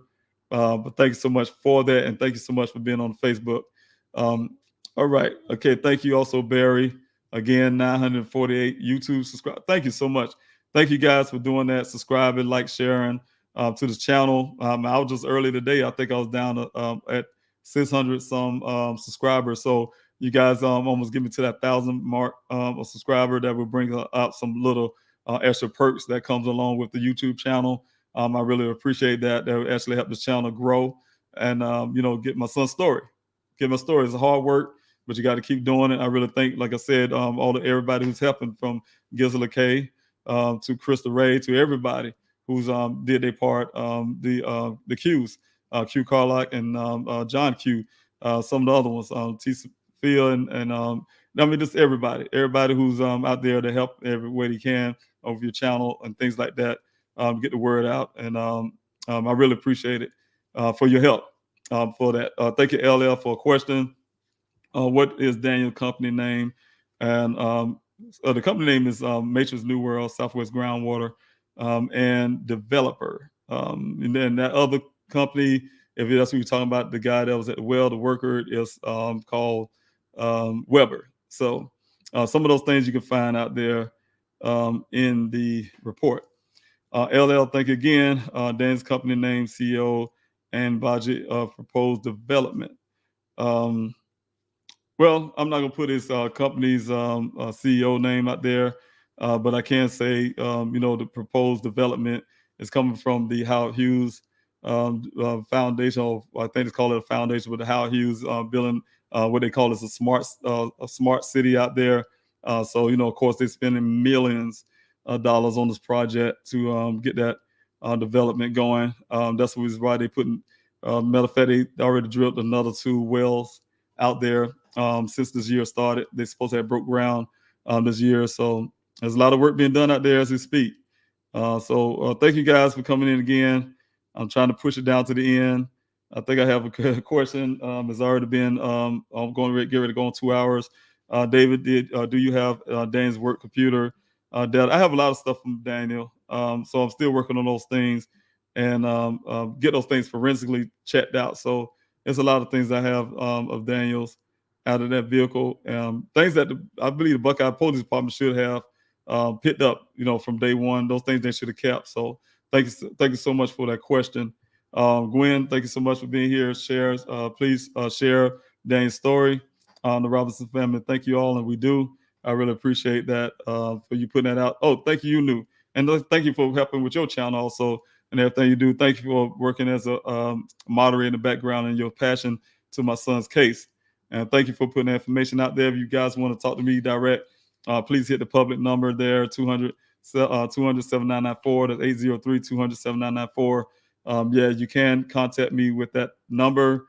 Like I said, I get a lot of influx of calls and texts, so it might take me a little while to get to you, but I will definitely say something to answer your question, talk to you, and things like that. So I really appreciate you also, Tanya, for sharing. I really thank you for that. Yes, say Daniel Robinson's name. I really appreciate that, your love and support. Don't forget to hit that like, share, and subscribe button. I really appreciate that. And thank you, Monica. I know you was asking a question, and like I told you guys, if it's a question that I can't answer, I would tell you I can't answer those questions, especially we have an investigation going on. things like that. Fire Mama 411, was there any red cars in an accident or nearby auto repair shops that was reported around the time they were missing? Any full camera footage being reviewed? What can be done to rule out the red paint? Well, that was my investigator's job. My last investigator's job. I have one currently. He's gonna be working on, I'm sure, things like that. But that was his job at the time when those things was freshly noticed. Saying to go out and find out information about the red transfer paint. I've yet to get any answers about that. I'm still waiting on those the report from him on a lot of things right now. So hopefully, probably get answers to some of those questions if he was out there. I want to make sure if he checked those items and things like that. I couldn't answer that question right now. Like I said, I'm still waiting on some reports to be completed to find out what he looked at and what he searched and what he did so far when it comes outside of the vehicle here. What he done from that point. So thank you for your question. I will look into that also. I do have a question from Ambar Reynolds. Question: knowing your son, what do you feel happened? A male worker's story got me, like, especially when the comments of red paint being out there.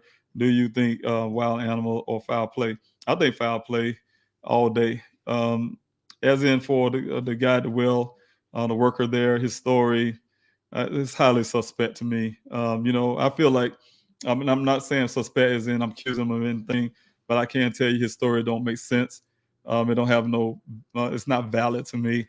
It has too many holes in it. It don't make sense. One thing I would say, if a person you think was missing and you're really that concerned that you would actually do all of that you said you did, why didn't you just simply pick up the phone and make a phone call and say, hey man, where you at? Something, hey, you just pull off to make sure, hey, it's raining, or whatever the case may be. That would be my first initial thing. I'll just haul off. The first thing I want to do is go out and start driving and following some tracks and all this kind of stuff on disturb and all this kind of stuff. So make a long story short, I just say, like, I'm not saying the man did anything. All I'm saying is his story just don't make sense to me. And it's highly don't make sense to me and don't add up. So and then it seems so suspicious with the I know it's gonna be national, gonna come national, and police gonna come looking. That type comments, don't help his story at all to me. So I look into that and continue to look into that and have my investigator look into it, and we'll just go from there. Thank you, Gwen, again. Please share Daniel's story. Please hit a like, share, and subscribe. I do have a question here from Monica again. Was the work truck red? No, his truck was white. The worker's truck was white. No, he didn't have. It was white, the one I've seen. I don't know what he's wearing, what he's driving that day, but the day that I met him, he had a white truck. So I didn't check and see if he had any red trucks. I do know only red truck that was ever out there in the desert that I know of is one that was abandoned north of where my son went missing. It's a pickup truck that's sitting out there. I don't know if it's still out there. Should be gone. We located, was out in the search. We found this vehicle out there, a red truck. But I can tell you, for a vehicle that being put out there and abandoned out there in that desert, with the axles all damaged like that, the paint was almost flawless. When I say that, for an older truck, it didn't have any indication that something sideswiped the paint and all that kind of stuff. I was looking really hard for that, taking pictures of that vehicle. We did contact it was in the Buckeye jurisdictions in Maricopa's jurisdiction. We did contact them. The truck did come out stolen. It did have a police sticker on it, meaning that it used to be on the road at some point and somebody took it out off the road and took it out there in the desert. So, but the owners of that vehicle should have that vehicle back by now. So thank you so much, you guys, again, for coming to this Q&A for this evening. Again, my name is David Robinson. I'm the father of geologist Daniel Robinson. My son went missing out there in Buckeye, Arizona, under suspicious circumstances. Despite of what you hear, what you see on that report, things is very highly suspicious the way my son went missing. The Buckeye Police Department suggested that my son just went missing. He's just a missing person and that he's going to come back for his things. They went so far as believing that they gave me everything that you see right here on the scene, the bags, the evidence bag with everything in it. was marked for safekeeping. Even his cell phone, even though his cell phone was stripped of all kind of information, his memory card and things like that, they didn't see any foul play. And just look at the scene with the red transfer paint to the story from the worker to whatever. They didn't see any kind of thing to them that would even suggest foul play. Of course, if you're in my shoes and this is your son, you know how it would have been. You'd have been out here doing the same thing I am doing, working hard for your loved one. And that's what we do. We work hard for our loved one. Had this been a police cruiser sitting out here instead of my son's vehicle, you already know the end of the story on that. They would have found this officer a long time ago, especially if he was going out in the desert. Nobody would ever say, well, he was acting a little strange or odd, and he just wave off and it disappear. And they say, hey, well, he's a grown man. He leave. Well, we got our vehicle back. He left that vehicle crash. We're just going to tow it, and he'll come back one day. They wouldn't have gave his family everything safe, marked for safe, keeping his badge, his wallet, his cell phone and all that, and just put it in the evidence bag and give it to the family. Say, well, he'll be back. Here's his things. We got our patrol car back. He come back. Maybe he joined the monastery, became a monk or something. They wouldn't happen that way. Good and well. You guys know how that story would have ended up. They would have the same exact circumstances that my son went missing. Every officer, every Blue Lives Matter flag and helicopters and drones and everything else, dogs and everything,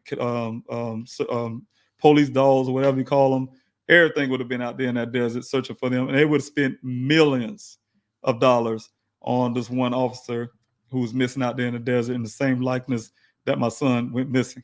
So we all know the story. And my son is just as important as that. Your son or your loved one is just as important as that. But I do want to give one advice before I go. If you're a family member that's out here listening to that, don't give up on your family member. Don't believe everything the police department tell you. Don't just sit back and just wait. You know what I'm saying? You got to go out there and you got to do everything you can to make sure your loved one's story stays out there. One thing I did learn, just for trying after 3 months, trying just to get get local news coverage on my son's case and to get national attention, is that first of all, you got to work hard for it because they're just not going to do it. The second thing is when the lights go out and the cameras go out, just like I put on Twitter, and I'm still here. Whenever those news channels stop playing Daniel's story, I'm still here. I'm fighting. I created my own YouTube channel so I can put his story out there, so I can continue his name, make sure everybody know what happened to my son. I'm really pleading out to you all to help share that story, to pass out these flyers and do everything you can. Help me by donating. I mean, this is everything. I ask for your help. I'm depending on you, and I don't ask for no reason. I ask for a reason. My son is still missing, and I'm not giving up on him.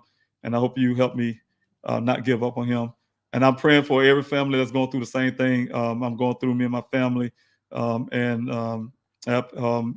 Thank you all. God bless you all. I love you, and thank you all for coming to this Q&A. Talk to you later.